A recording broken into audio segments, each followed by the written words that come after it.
everybody. Welcome back to Amazon Suspension Trends. Chris McCabe here. I wanted to talk today about competitor attacks, which have become pretty common throughout the year, not just in peak sales periods like Prime Days or Q4, Black Friday, Cyber Monday, but how you report it and also how you keep an eye on any listing takedowns, not assuming that Amazon screwed something up. You might actually be under attack, how you identify and report how you're under attack. You can certainly start with a case. I never recommend that people stay in the case system very long. You can start with a support case just in case it's a technical issue or some sort of glitch. That does happen. And reporting that your listing's down, you don't know why. Lead with the fact that you didn't have a performance notification for it. Most of our clients have account managers, paid SAS core team members on their accounts, reps, who can open cases for them. But if you don't have an account manager, start with your own case to determine first steps. What's going on? Is it just a technical issue or is it really somebody coming after us? Also check out your flat files. Make sure you didn't have any vacant fields where somebody could tuck in some back-end keywords that would be flagged for restricted products violations. We've seen every possible keyword inserted into illicit async contributions. And sometimes your attacker has a vendor central account and they're still using old loopholes through vendor to add illicit async contributions where a term gets tucked into back-end keywords like COVID-19 or cannabis, or it could be any number of things. We've seen everything under the sun. The bots are attracted to that listing. They flag it. They might just temporarily deactivate it, or you might get a notification saying, you violated a policy.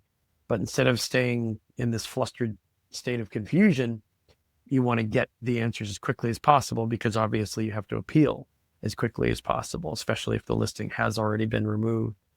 So first step, of course, is the research phase. If you are truly unable to get any answers as to why a listing was taken down, it's a peak sales period, like let's say Black Friday, and you've been attacked. Probably at that point, you realize that somebody's trying to hit you at the worst time of year because they want to sell a lot more than you do during Black Friday or Cyber Monday. You have to know how to approach and report this information to abuse reporting teams. Just opening a seller support case at this point, with what we've seen in queue management and case management the last couple of years, you can't really expect that to do anything. And if it does do something, it might take days and days, and the Cyber 5 sales period will be over with, right?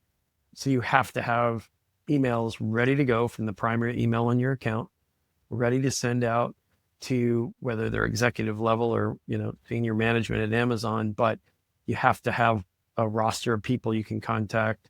You might have to post something on LinkedIn. That's been getting some recent traction. I think there's some over posting on LinkedIn of some people who are stuck, but maybe stuck because of things they're doing wrong, not necessarily problems Amazon's experiencing in the appeals process.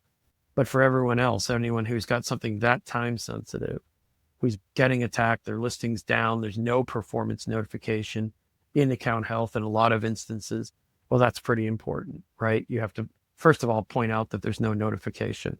That's the first sign that something's wrong. Also, clean up your flat files, make sure that your async contributions were clean. You didn't get your own listing suspended with something you did wrong. Re-examine that from a compliance standpoint, or have us look at it if you're not sure.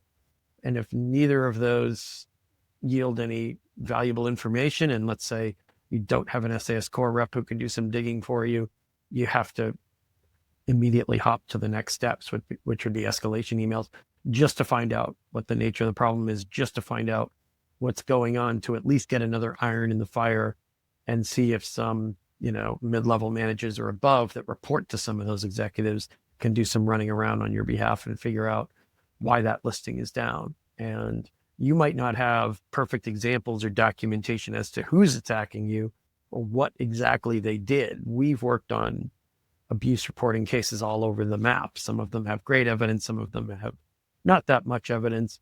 But the problem during a peak sales period is you don't have time to just experiment and open a case or send out an email and just wait and sit there and lose sales and hope for the best. Maybe that doesn't work in the rest of the year anymore either, because you could be waiting forever. But right now, you have to focus on action. Yes, you need some details. You need to give some date and timestamps. Hopefully you're tracking listing changes. You've got some alert or some sort of monitoring software that's going to tell you if something, some wires trip and your listing goes down, or if an illicit ASIN contribution is made, try tracking that to the best of your ability to the time that it may have happened, because the reaction would probably be more or less immediate on the Amazon side, whether it's automated or somebody did some social engineering and contacted Amazon teams and encouraged them to take your listing down, encourage them to believe that there are errors on your detail page. We've seen all kinds of sellers out there using black hat methods to game the system, but hopefully you're aware that these things exist and you also have a contingency plan for fighting it. Hopefully you're using a contingency plan that you designed in advance, not the day of the attack, because attacks do spike in Q4. We had plenty of them last November that we had to deal with. We're expecting many more this year, but we already have some strategies in place. Sometimes we already know which ASINs for our ongoing monthly clients are going to be attacked in advance. And it limits the damage. It means our ability to solve the issue, get the right eyes on it, get the wheels turning in the right direction happens a lot earlier, right? And of course, if you've got some track record with that ASIN, you've been attacked on that ASIN before, or you've been attacked in that way before, perhaps, but on a different ASIN, there's some track record there, and your abuse report should point their eyes back to that. It might not be exactly what's happening today, but it's a precedent, and it shows track record of attacks and abuse.